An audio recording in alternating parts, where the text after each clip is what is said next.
Hey, welcome back to more of Let's Play EG. I'm your host, Bright Roar, and this is Sector X Unstoppable.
Alright, so welcome to the 10th and final stage of EG, Sector X. Easily one of the best stages in the game, and definitely one of my personal favorites. Overall, it does a great job of combining action and story together.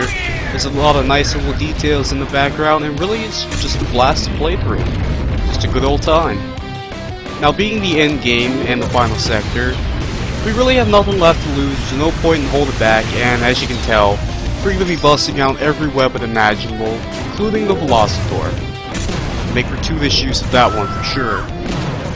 And also notice that in the very beginning we could have taken the lower path instead of the upper one. We're not going to do that though, and we didn't do that, because this is the first sector where it's actually very difficult to reach the level cap. And if you're aiming for level 50, you're going to need every little scrap of mana you can get. Also, first time we used the Hyper Pulse in combat. Pretty good for turrets and breaking shields, saves a little bit of time. Other than that, not very good at all.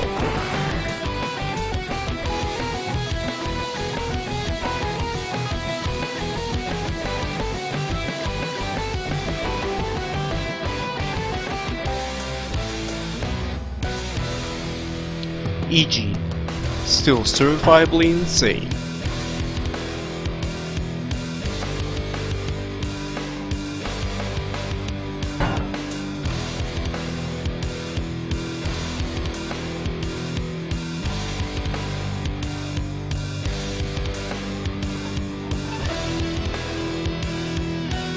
So there were two doors that were blocking our path, and they are powered up by this core over here, this mega core.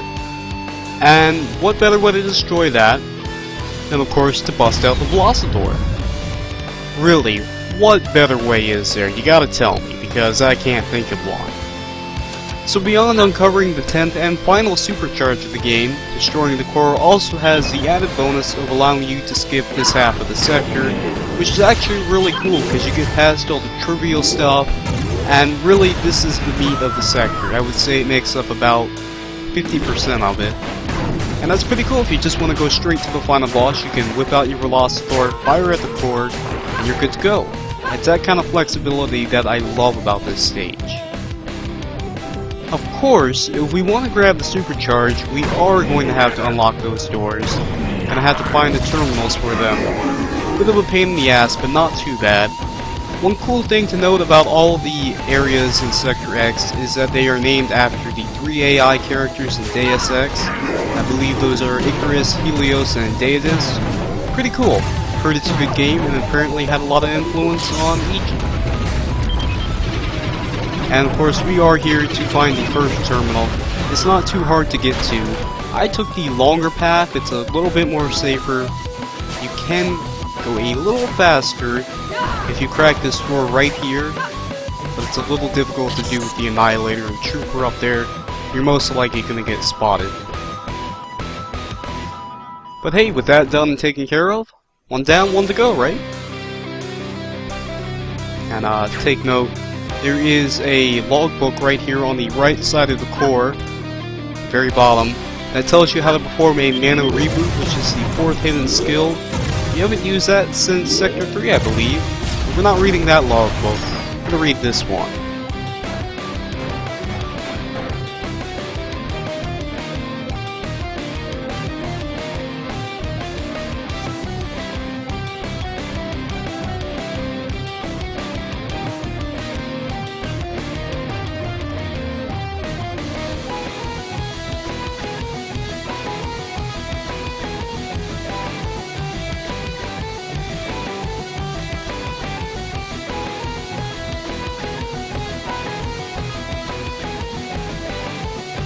Well then, Asha doesn't seem too happy at all.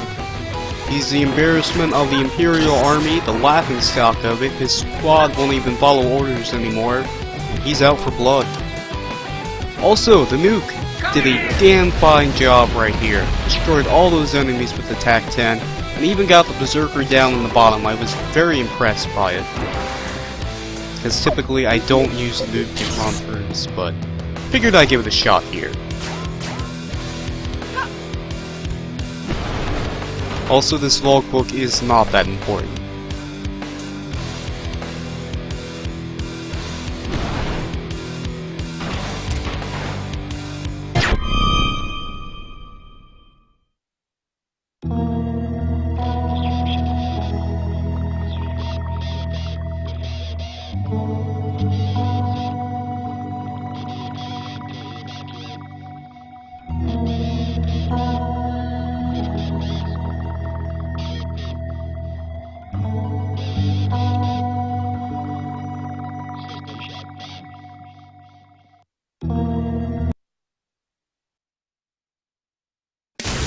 Here we go, the rematch of the century, the penultimate fight with Kamado Assassin Asha.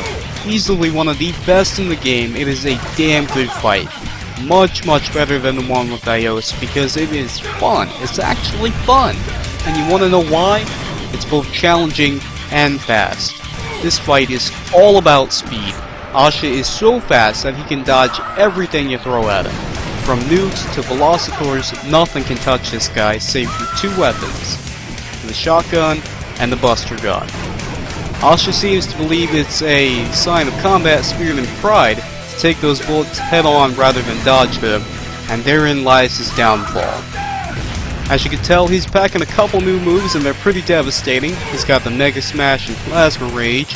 He's got a third one which he doesn't show off, known as Plasma Vortex, which I'm thankful for, frankly, because it's kind of a bitch to dodge.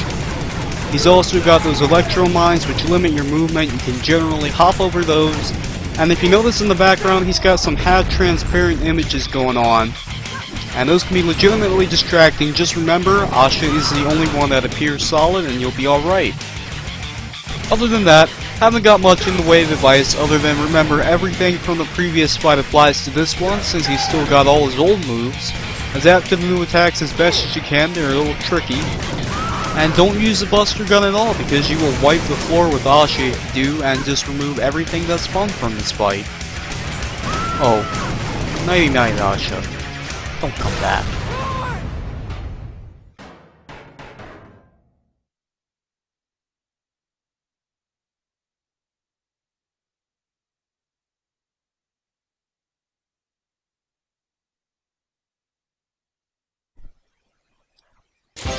Sayonara, Asha. You lived as you died. A narcissistic asshole. Now with that done and taken care of, we can finally claim the last supercharge, supercharge number 10. 3 points put into either assimilate or strength. Spoiler alert, it's gonna be assimilate. We did in fact lose one supercharge in Sector 9 because of a decision we made way back in Sector 3. Kinda sucks, but it's not too bad. Anyways, dropping this point into assimilate grants us the special trait Advanced Recovery.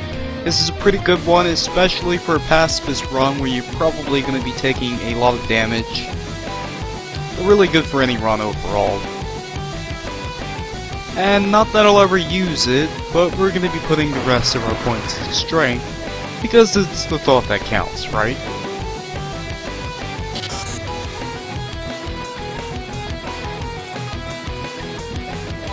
So a neat little detail right here, if you notice there are security cameras in the background, and depending on who is in the control room at the time, their behaviors change accordingly. When Dan was in there, they would scan around for enemies, but with the Kamado in there, they actually tracked EG's movements, and when no one was in there, they just hung limp. It's a real nice aesthetic touch that Rematch tossed in, and I really enjoy it. Now, however, it is time for something completely different. Say hello to the Annihilator beta, and listen up for a second.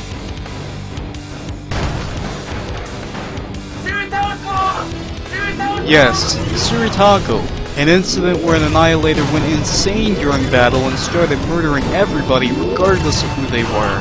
Whether they be Tazen, Kamado, or something in between, everybody was destroyed that day.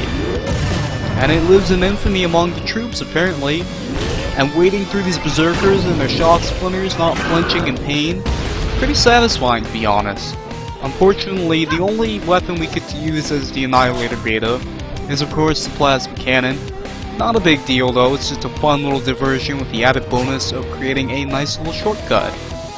And yes, you can destroy the beta if you want the nano. You gotta stoop that low. We won't though. Also, that flying dude right there, Sky Smasher, most annoying asshole in the entire game, much more so than the Berserker because they only show up in Sector X and they are designed to piss you off because they are essentially a flying turret. They fire shock splinters on any level and they love to do it across the ground where you have to jump, you cannot duck. They're not a big problem right now, but oh boy they will be. They will be. When even Rematch doesn't like you, you know nobody loves you. Nobody loves Sky Smashers. Sky Smashers do have one redeeming feature though, and that is that they are not very sturdy, pretty fragile, only got 1 HP, and they can be destroyed by kicks, which is pretty nice. Anyways, at this point we are on the home stretch. There's nothing standing in our path but a couple Annihilators, Berserkers, and some other dudes lying about. And they just don't know when to give up. They just don't know when I've got the bigger gun. And my gun is pretty damn big. Sometimes you just want to murder some aliens in the most ridiculous way possible. And you have to have an equally ridiculous gun if you want to do that. It's just a thing, really.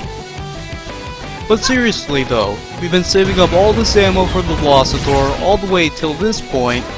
And this is the last normal battle of the game. So might as well put it to good use, right? And good use is murdering. Oh, and check this out. I got Nano Rage. This just made my day. Infinite ammo for 25 seconds. I was pleasantly surprised by this turn of events. You really have no idea how happy I was about this. Not that it's a big deal though, because we still got an assload of damage, at least 10 seconds of continuous fire. But it was still nice to see things go my way for once. And take note, that trooper right there has the honor of being the last enemy murdered by EG. That's the last dude we're gonna kill in this game. It's really kinda sad. Anyways, with that done, it is time to get the hell out of Dodge and just straight shot up to the teleporter. So avoid all these turrets, pretty deadly, and get through there as fast as possible.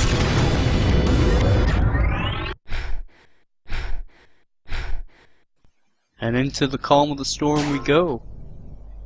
This is the final area of the game. EG has blown everybody out of her path by whatever means necessary. EG's iron-bound determination has brought her to this point, and has given her one final chance to prepare herself in more ways than one.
Alright, this is it. This is do or die.